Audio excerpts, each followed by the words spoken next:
What's up, you guys? This is Tim Trevor, the managing editor of the Diecast Collector, today on this wonderful Sunday afternoon, or Sunday evening, whatever part of the world you're from. Anyway, this is all brought to you by the Diecast Collector, the best site there is on the planet.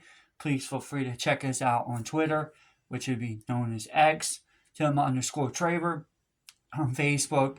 Message me on there if you're already there. I'll put you in. If not, then it's Tim Traver or Tim David Traver, because one of them is my blog and the other one's my main page, even though it's titled differently. But that's besides the point.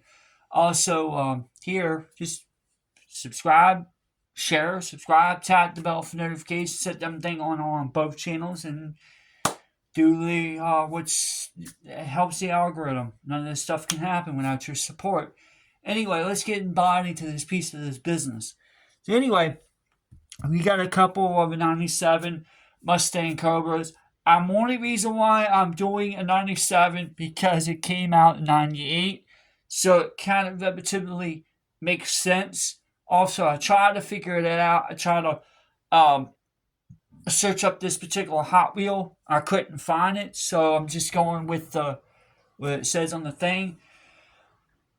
And typically with these kind of older generational, especially from a certain time period in the 80s all the way up to the 2000s, you're gonna find, I'm talking about maybe '01, '02, maybe '03, but it's more like of the '02. At the end of '02 is when they completely changed them in '03. I think they in '03 they still had them. Maybe it was the mid 2000s. I don't remember. I'm not 100% sure. I have to go back and check the history on that. I'm just not too 100% sure. But anyway, don't worry. I will, in both of the videos, I'm going to make a short out of that one, the last one, and this one. I'll make a short with it. Also, I will put in the description box on both channels exactly what colors they are and everything. I forgot to mention that in the other videos. So go back and listen to the other videos. Pretty cool. This one's going to be a little bit lengthy, but not as much as like that. Because I think some people do like lengthy videos. They try to keep them interested, which I'm going to make a short off of it. Which that one I will make a short off of that long video, but that's besides the point. Anyway, with these kind of cars, they're going to be kind of hard to track down because of the age, the rarity, also the cover of where the plastic is, where they seal and the glue that they use. Back then, these were like really good quality type packaging. I do have another car around here somewhere. I think I had it, but I think I got rid of it now. The packaging, but the plastic part of this right here was so yellowed because of the glue. Back in the 90s, fun fact, back in the 90s, the glue was not really that great.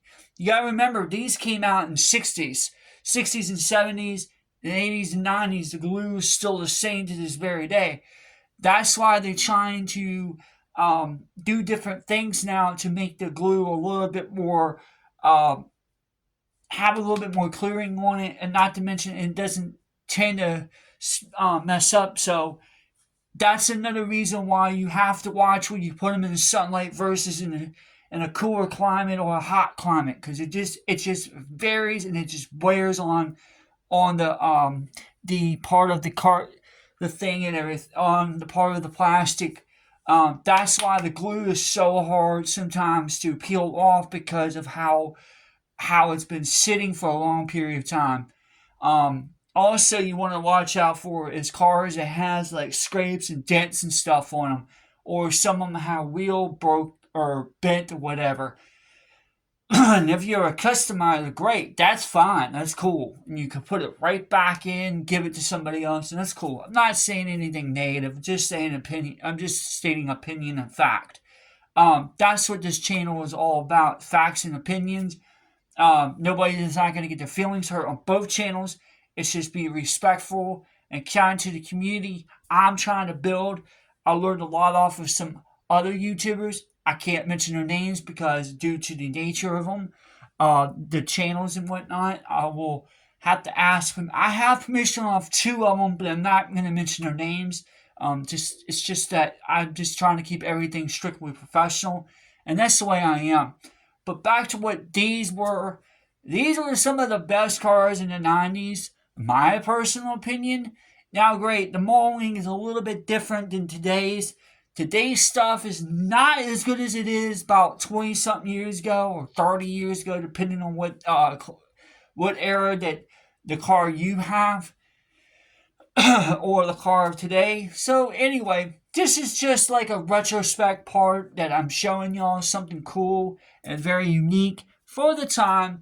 But like I said, this car here, like I mentioned on the video and on the last one I did, this car I had when I was a child, and I found this about roughly 2 years ago, and I finally found the car recently, so I had to get it. Now there's a counterpart to this car called the Oldsmobile or O's Aurora.